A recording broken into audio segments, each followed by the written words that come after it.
আসসালামু আলাইকুম ওয়া রাহমাতুল্লাহি ওয়া বারাকাতুহু গাইস। আজকে আমি আপনাদেরকে একটা বিষয় বোঝানোর জন্য নিয়ে এসেছি। যখন আমাদের আমরা তো এটা জানি যে পেন্সিল আর্ট বা হাতে কলমে আর্টের কতটা গুরুত্ব, তাই না?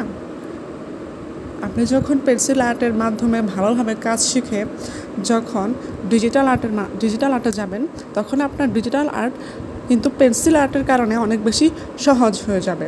আর ডিজিটাল আর্ট করতে গেলে তার মানে এই না যে শুধু সারাদিন আপনার ডিজিটাল আর্টই করতে হবে, অথচ আপনার যে আসল আসল যে কাজ, পেন্সিলের কাজ, সেটা আপনি করবেন না। এটা কিন্তু হবে না, এটা কিন্তু হওয়া ঠিকও না।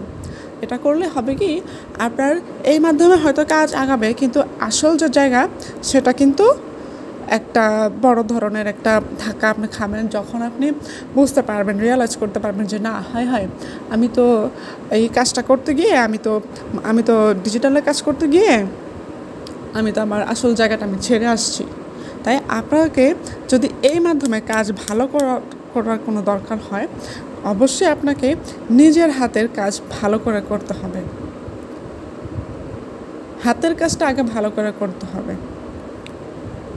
যে এইখানে ভালো করতে পারবে সে এই জায়গাটাতেও ভালো করতে পারবে, আর যে এইখানে ভালো করতে পারবে না তার এই জায়গাটাতে যত কাজই সে করুক ওই মতন, মানে ওই রকম কাজ সে করতে পারবে না।